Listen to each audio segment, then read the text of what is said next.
So if we see Gégère Lecoultre, we see that US is an important market, but not as important as for Zenith, for example.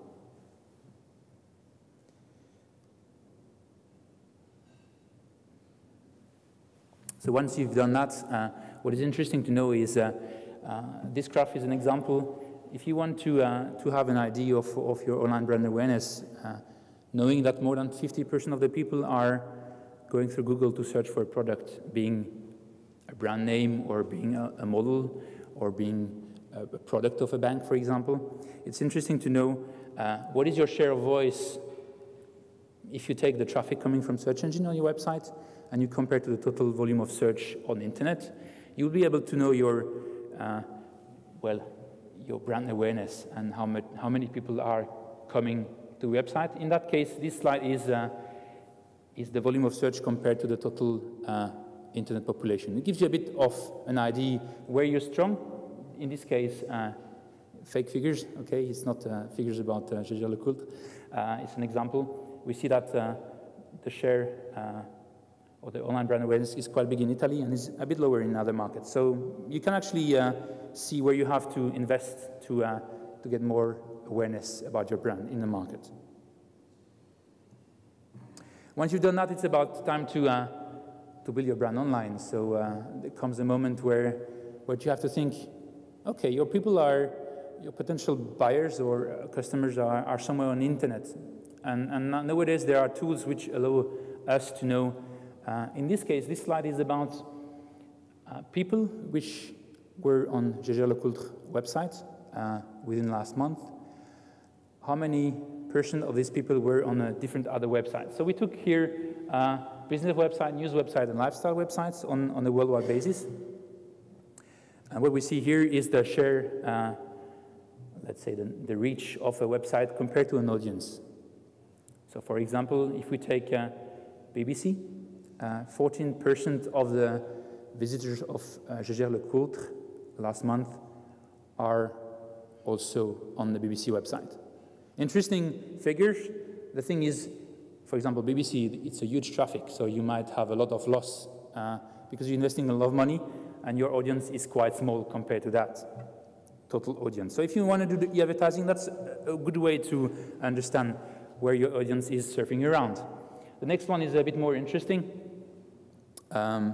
It's also for Gégère Lecoultre. It's more about what is the level of chance you have to reach or to meet your audience on a website. And we saw before FT, which had a share of voice, well, a reach index about 4.5%. What is interesting here is to see that FT.com you see here on the right. Actually, the affinity of the audience of FT.com compared to the one you have on Gégère Lecoultre website is very high. So you will have a big loss of audience for every penny you pay. You might have more chance to get your customer on FT.com than on BBC, although the reach is bigger. Okay, that's the idea of using tools to understand how audience is on the net surfing, which are your potential audience. This you can do for your own website, but you can also do for your competition, understand where your competition's customers are surfing around and capture traffic there with e-advertising. That's the way to do that.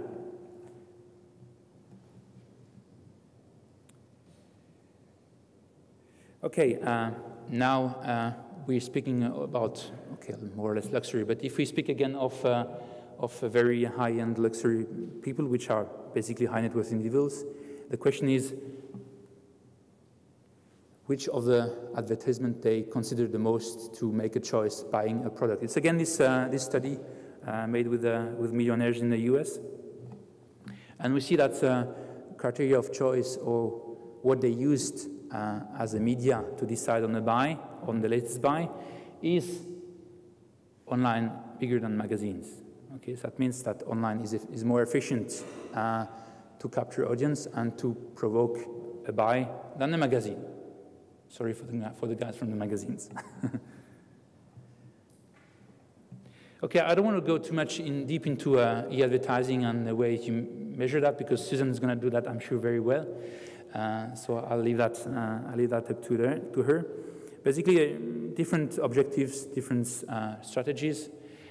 One is certainly if you want to build up a brand, and the other one is if you want to be efficient and bring traffic to your website. It's basically, as the classical advertising, either image campaign or tactical campaign. Typically, image campaign is the howtospendyt.com website, which is live since Saturday. Steve will speak about it, so I'm not going to go too deep into that. But it's a typical way to do nice brand advertising.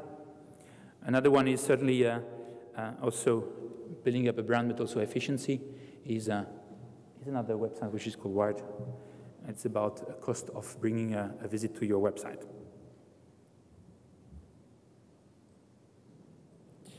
So keeping on the case Gégère-Lecoultre, we see here actually a page result in Google France for Gégère-Lecoultre. So we see that they're happy they have the two first positions, so they're capturing about 40% of the clicks of the people on this page.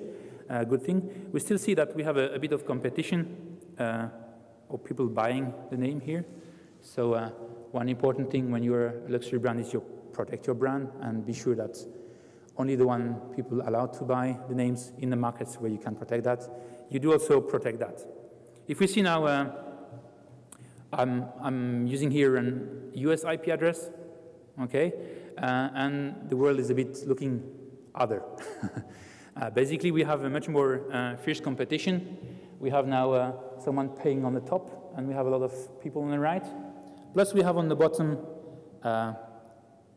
all the product shopping site of Google, which is basically capturing a lot of traffic to Gégère-Lecoultre. Basically, because they're not selling online, and only other ones are selling online. And you see that Google checkout is very efficient to bring to capture your eye. And you want to click on that, and you don't want to click anymore on Gégère-Lecoultre. So the question is here, do you want to sell online, or do you prefer to stay offline and lose all that traffic to all these people trying to hijack your brand? Especially thinking that this part of the screen is going to capture about half of the clicks on the page of Google. So something quite important to get under control. So now we've done the advertising, so we've built a brand and awareness online. People came to Google to search for more details of the product because maybe they didn't remember your domain name. You lost part of your traffic here. What is interesting to know and to monitor when you are an online luxury brand is to actually see the share of voice you have in search engines. You basically use the volume of search, which is available publicly through Google, certainly, and for other search engines, for other markets too, depending on in which markets it's strategic for you. But we see here, for example, that this virtual company in the luxury business is capturing 12% of the total search traffic on their website, so they're doing quite well in the US. But we see, for example, that in Germany they are quite bad, and they should actually work on be better positioned in search engine in Germany. It gives you an idea where you have to put your focus, on which markets you have to work to capture more audience, basically on your brand name or your product and services name. The last subject is one which is very disputed in the luxury business. A lot of people are telling us, okay, social media, what about that? I mean, there are so many people exchanging on social media, on Facebook, and on these other stories. What we think is interesting here is not about doing advertising on social media. It's more about exchanging or interacting with your fans or your audience, and that's a way to do CRM in the proper way. And I think it's a channel you should be using also in the future.